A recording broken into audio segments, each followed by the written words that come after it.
নমস্কাৰ বন্ধুসকল, মনত ৰাখিব, মিঠা মৌ সৃষ্টি কৰা মৌমাখিয়েও বিন্ধি দিয়ে। সেইবাবে সাৱধান হৈ থাকিব।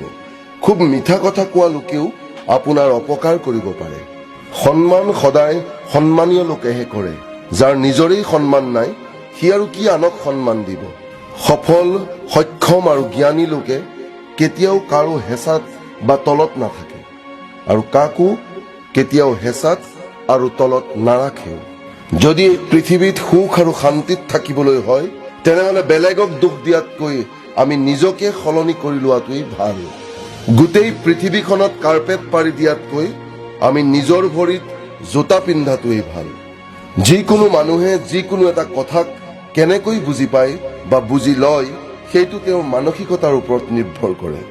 যেনেকৈ কিছুমান মানুহে বেলেগৰ ভাগৰখিনি আজৰি খোৱাটোতো গৰ্ব অনুভৱ কৰে আৰু কিছুমানে নিজৰ ভাগৰখিনি বেলেগক খুৱাই সন্তুষ্টি লাভ কৰে।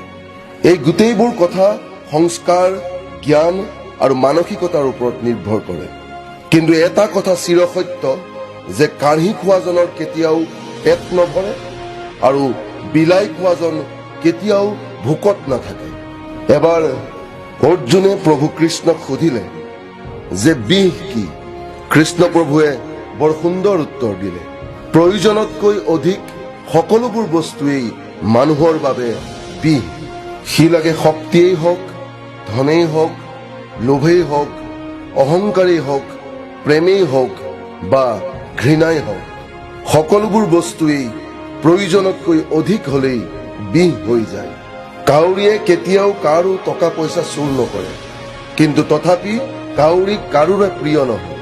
কুলিয়ে কাকো ধন টকা পইচা নিদিয়ে, কিন্তু কুলি চৰাই সকলোৰে প্ৰিয়। পাৰ্থক্য মাত্ৰ মিঠা মাত সাৰৰ।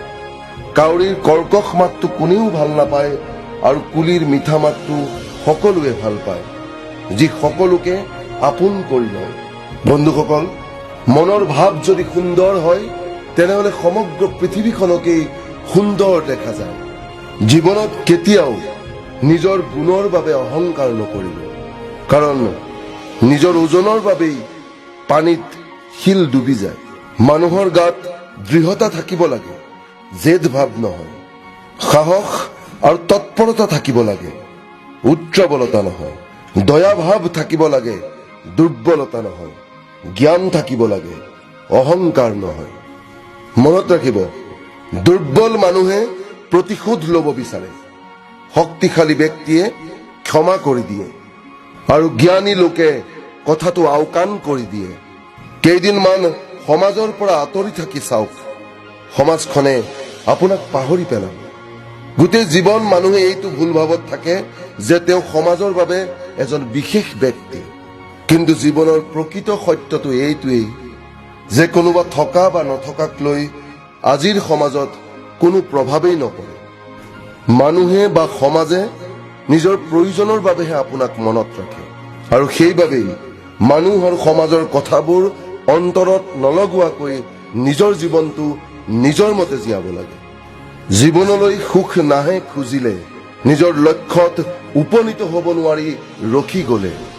বিশ্বাস ৰাখক নিজৰ ওপৰত আৰু ভগৱানৰ ওপৰত। তেওঁ সকলোবোৰ দিয়ে সময় আহিলে। জীৱনটোক উপভোগ কৰক, উদযাপন কৰক। জীৱনটোক বেছি বুজিবলৈ চেষ্টা নকৰিব। সময়ৰ সৈতে খোজ মিলাই আগুৱাই যাওক, সময়ক সলনি কৰিবলৈ চেষ্টা নকৰিব। মুক্তভাৱে জীৱনটো জীয়াওক, মনটো হেঁচি হেঁচি জীয়াই থকাৰ ভুল নকৰিব। কিছুমান কাম ভগৱানলৈও এৰক, সকলো নিজেই সমাধান কৰাৰ চেষ্টা নকৰিব।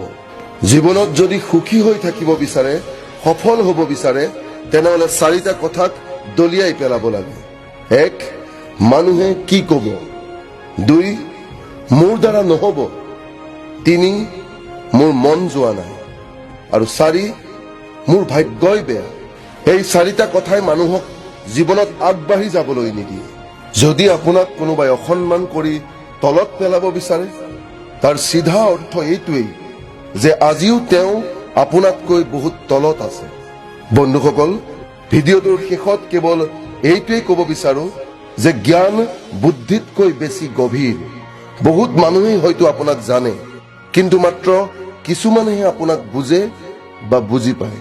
কোনোবা ডাঙৰ মানুহৰ ভৰিত পৰি তেওঁ আশ্ৰয়ত থাকি নিজকে ডাঙৰ মানুহ বুলি ভবাতকৈ ভাল নিজৰ জ্ঞান বুদ্ধি আৰু শক্তিৰে সৰু সফলতা অৰ্জন কৰাটো। কাৰণ ডাঙৰ মানুহৰ ভৰিৰ তলত তেওঁলোকৰ বহতীয়া হৈ তেওঁলোকৰ হেঁচাত সেইবোৰ মানুহেই থাকে যাৰ নিজৰ জ্ঞান বুদ্ধিৰ বলত ডাঙৰ হোৱাৰ দক্ষতা নাই। যদি এই ভিডিঅ'টোত কোৱা কথাবোৰৰ সৈতে আপুনি একমত, তেনেহ'লে ভিডিঅ'টো যিমান পাৰে শ্বেয়াৰ কৰি আমাৰ এই প্ৰয়াসৰ অংশীদাৰ হওক।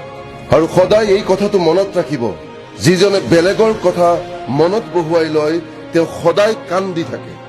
সেইবাবে নিজৰ সুখৰ কাৰণ নিজেই হৈ পৰক আৰু যোগাত্মক চিন্তাধাৰাৰ সৈতে নিজৰ লক্ষ্যৰ ফালে আগুৱাই যাওক। মই লগ পাম আপোনালোকক পিছৰটো ভিডিঅ'ত, যাৰ দ্বাৰা আপোনাৰ মনত যোগাত্মক চিন্তাধাৰাৰ পৰিমাণ বৃদ্ধি পাব আৰু আপোনাক দেখুৱাব জীৱন যাপনৰ এক নতুন দিশ। ধন্যবাদ।